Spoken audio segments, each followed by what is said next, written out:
Greetings, Dennis Daniels here. This is a screencast of Edubuntu and my Moodle installation.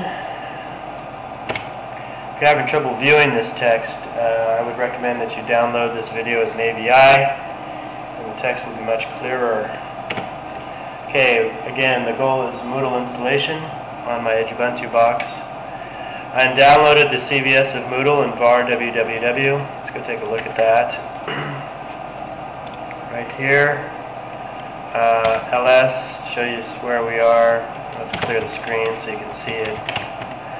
Clear, Control-Shift+, make it a little larger for you.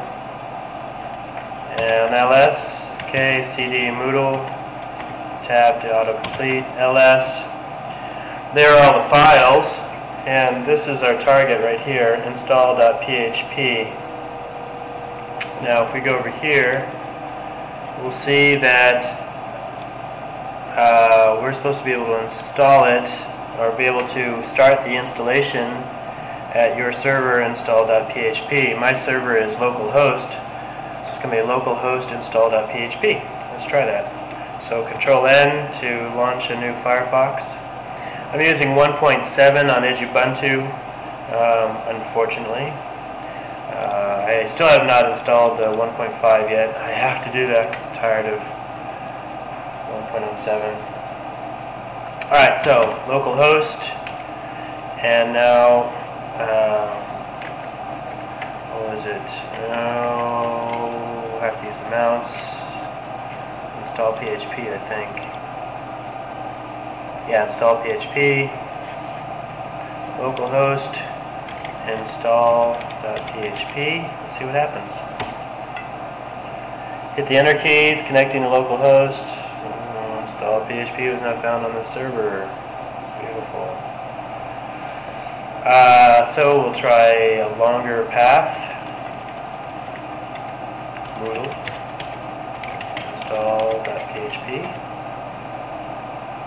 Waiting for localhost. Transferring data. Bingo! So it's Moodle install.php.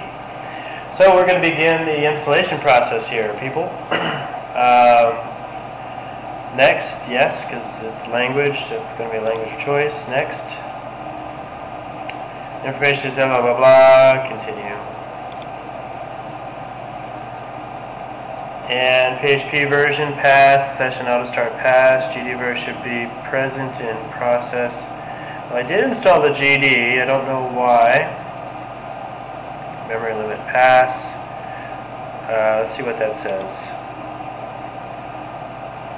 GD is library, blah blah blah, GD, blah blah blah, blah blah, you can also do blah blah. Okay, well, I'll have to check to see where GD is.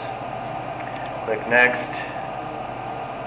Please confirm the locations of the Moodle installation. Specify, yes, web address. var www. I have to scroll over to get the rest of the page there. Scroll down. Data directory, Moodle data. I'm going to accept the defaults. I'm not going to mess with this. Next. Web address.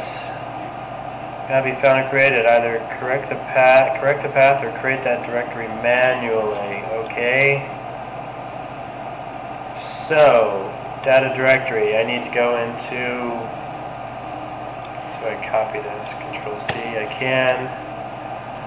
So, I'm using Edubuntu, so I'm going to have to sudo in, make dir, and then I'm going to paste.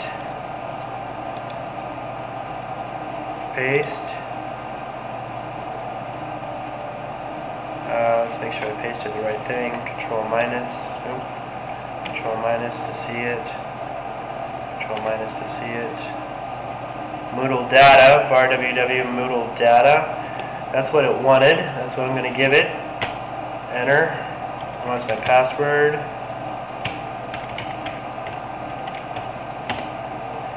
Okay. ls.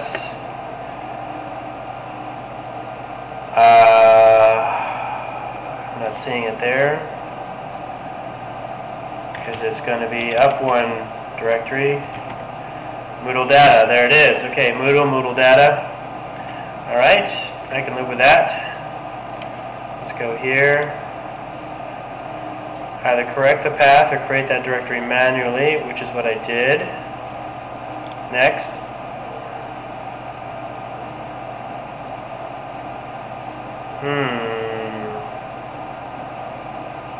Cannot be found or created. Either correct the path or correct the directory. I just did.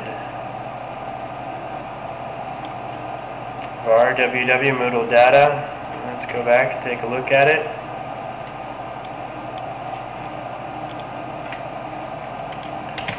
ls Moodle data. lsal.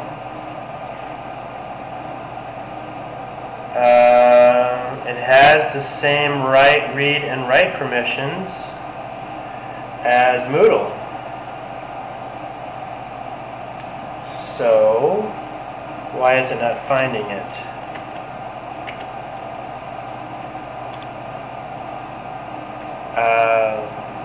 Why is it not finding it?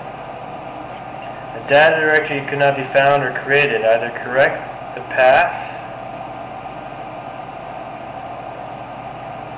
or create that directory manually, which I did.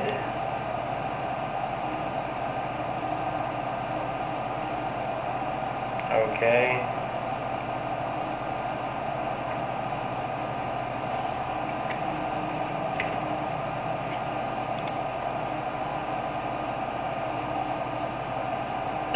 There's the path. Moodle data var www Moodle data. There's the same permissions as Moodle. Let's go previous, see what happens. I got that part already.